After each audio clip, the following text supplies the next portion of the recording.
नमस्कार दोस्तों, जय श्री कृष्णा। मैं लक्ष्मी नारायण आपका स्वागत करता हूं प्रभु सेवक चैनल पर। दोस्तों, कहते हैं प्रभु से आप जो रिश्ता चाहेंगे प्रभु उसी रिश्ते में आपको मिलेंगे। ऋषि विश्वामित्र चाहते थे कि प्रभु शिष्य रूप में मुझे मिले, तो श्री राम रूप में प्रभु उनके शिष्य बने। अर्जुन सखा रूप में श्री कृष्ण को चाहते थे, श्री कृष्ण सखा रूप में उनके सारथी बने। ऐसे ही हमारी कमलाबाई थी जो प्रभु को पुत्र रूप में चाहती थी। वो प्रभु को लल्ला मेरा लल्ला कहते नहीं थकती थी।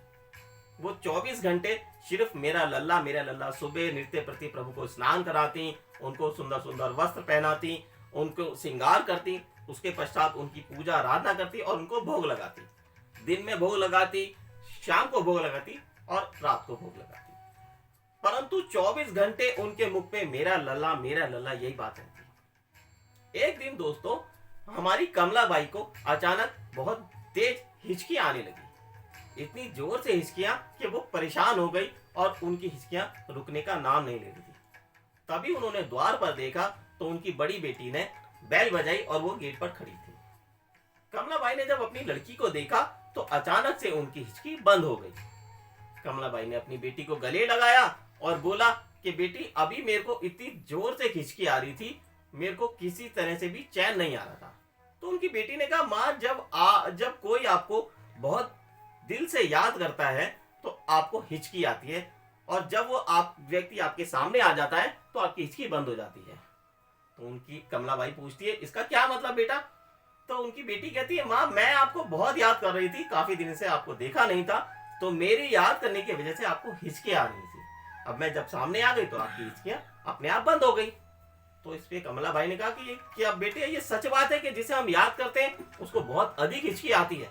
तो उनकी बेटी ने कहा, हाँ माँ, जिसे आप हद से ज्यादा याद करोगे उनको हिचकी आएगी। तो इस पर कमलाबाई ने कहा, तो मेरे लल्ला को मैं 24 घंटे याद करती हूँ तो उसे भी बहुत हिचकी आती होगी? उनकी बेटी ने कहा, हाँ माँ, उनको भी आती होगी।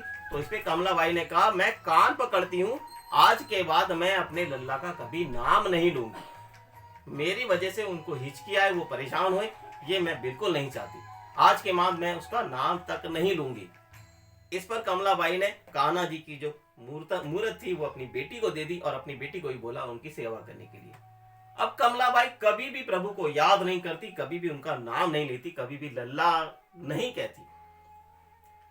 जब काफी दिन बीत गए तो एक रात कमलाबाई सो रही थी, तभी प्रभु उनके कक्ष में दाखिल हुए और कमलाबाई के चरण पकड़ लिए और हे मां करके उनको प्रणाम किया। तभी कमलाबाई नींद से जागी, उन्होंने देखा प्रभु साक्षात उनके चरण पकड़ के उनके सामने बैठे हैं। कमलाबाई ने प्रभु के चरण पकड़ लिए कि प्रभु, ये क्या कर रहे हैं आप? मुझ पापन को, जिसने आपको याद तक, आपकी सेवा तो दूर, आपको याद तक करना छोड़ दिया, आप मेरे चरण छू रहे हैं, मेरे को दर्शन दे दिए। युगों युगों तक जो लोग आपकी तपस्या करते हैं, आप फिर भी उनको दर्शन नहीं हो पाते, आप मुझ पापन को दर्शन दे रहे हो, मेरे चरण छू के मुझे पाप के भागीदार बना रहे हो। प्रभु ने कहा कि माँ, मेरे पास भक्त आते हैं धन दौलत पुत्र आदि जमीन जायदाद मांगने के लिए, किसी न किसी इच्छा से।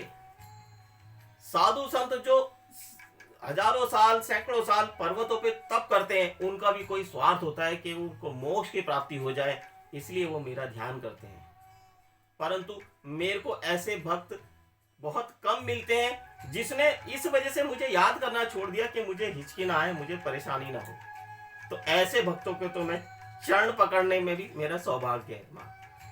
तो देखिए भक्तों, देखिए दोस्तों, प्रभु इतने भोले हैं कि मतलब किसी भी भक्त की किसी भी हरकत पर, सरलता पर रीझ जाते हैं और प्रसन्न हो जाते हैं। यहाँ प्रभु उनकी इस बात पर भी प्रसन्न हो गए, उनको दर्शन दिए कि वो उनको भूल गई, ताकि प्रभु को हिचकियां ना आए, प्रभु परेशान ना हो। ऐसे हैं हमारे मुरली मनोहर, ऐसे हैं हमारे कृष्ण कन्हैया। बोलो श्री बांके बिहारी लाल की जय। जय श्री कृष्णा।